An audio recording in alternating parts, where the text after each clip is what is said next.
जिस रसोई में खड़ा होना भी नामुमकिन था, वही रसोई कुछ दिनों में इतनी ठंडी हो गई कि लोग उसे हिल स्टेशन कहने लगे।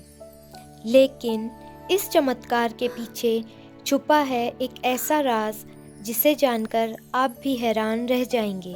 इस गर्म रसोई में खाना बनाना यानी ज्वालामुखी के अंदर बैठना है। अरे भाग्यवान, शांत हो जाओ। गुस्सा करने से रसोई ठंडी थोड़ी हो जाएगी। इतनी गर्मी है, ऊपर से इस साल हमें अपने बेटे अरुण की शादी भी करवानी है।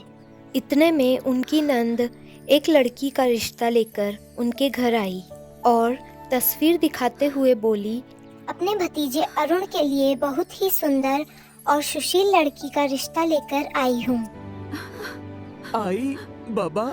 इतने में अरुण अपने दिल की बात बताते हुए अपने आई बाबा से कहता है कि मैं एक शिवानी नाम की लड़की को बहुत पसंद करता हूँ और वो हमारे पास वाले शहर में ही रहती है।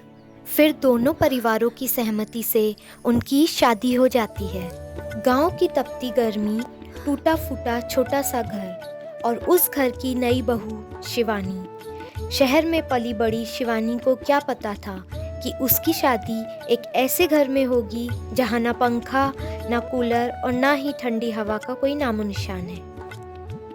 पहली रसोई में चूल्हे की आग, ऊपर से 45 डिग्री की गर्मी और धुएं से भरी हवा।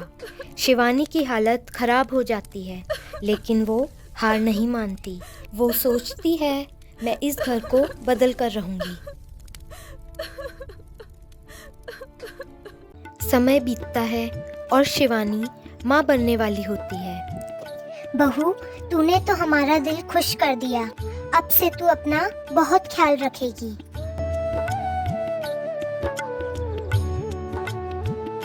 अब उसकी लड़ाई सिर्फ खुद के लिए नहीं, बल्कि अपनी नन्ही बच्ची के लिए होती है। जब बच्ची गर्मी से तड़प तड़प कर रोती है, तभी शिवानी एक बड़ा फैसला लेती है।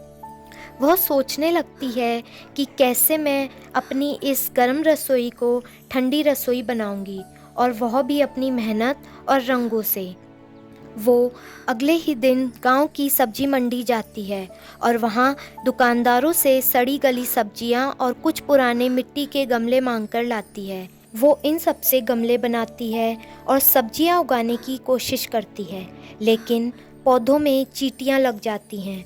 पूरा घर खराब हो जाता है और सब उसे डांटते हैं। उसकी सारी मेहनत बर्बाद हो जाती है, लेकिन शिवानी हार नहीं मानती। इस बार वो स्मार्ट काम करती है। प्लास्टिक की बोतलों में पौधे लगाए, नीम के पत्तों से कीड़ों से बचाव किया, चावल के पानी से पोषण दिया, गोबर राख से देसी खाद बनाई। धीरे धीरे रसोई में हरियाली आने लगी। शिवानी एक सुबह तरह तरह के फूलों को लेकर आती है और ओखली में डालकर उनको पीसने लगती है।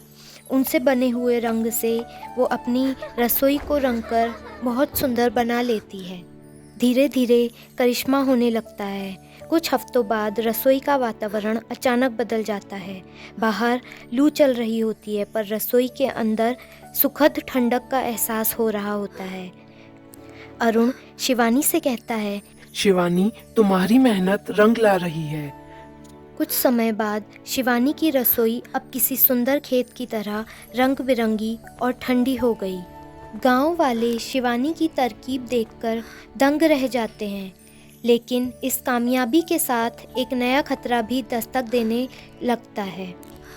जब सब कुछ अच्छा होने लगता है, तभी एंट्री होती है गांव के जमींदार धनंजय की, जिसे शिवानी की सफलता से जलन होती है। वो शिवानी की रसोई पर बुरी नज़र डालता है और उसे बर्बाद करने की सोचता है। धनंजय रात के अंधेरे में शिवानी की रसोई के रास्ते में चूहे छोड़ देता है। काफ़ी मशक्क़त के बाद अरुण और शिवानी चूहों को घर से बाहर निकालने में कामयाब होते हैं और अरुण अगले दिन बची हुई सब्जियां बेचने जाता है, जिसे देखकर धनंजय सोचता है कि चूहों का वार खाली गया, तो अब मुझे ही कुछ करना पड़ेगा। इस बार धनंजय जहरीले केमिकल का छिड़काव शिवानी की सब्जियों पर करने वाला होता है। तभी अरुण और गांव के लोग उसे रंगे हाथों पकड़ लेते हैं।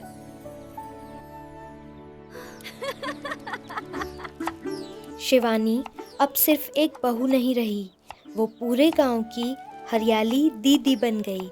उसने सिखाया, अगर हौसला हो तो इंसान कचरे से भी खुशियां उगा सकता है। दोस्तों, अगर आपको मेरी ये वीडियो पसंद आई है तो लाइक, शेयर और चैनल को सब्सक्राइब करना ना भूलें। फिर मिलते हैं आपसे नेक्स्ट वीडियो में एक और इंटरेस्टिंग स्टोरी के साथ। तब तक के लिए take care, bye bye and thank you so much for watching.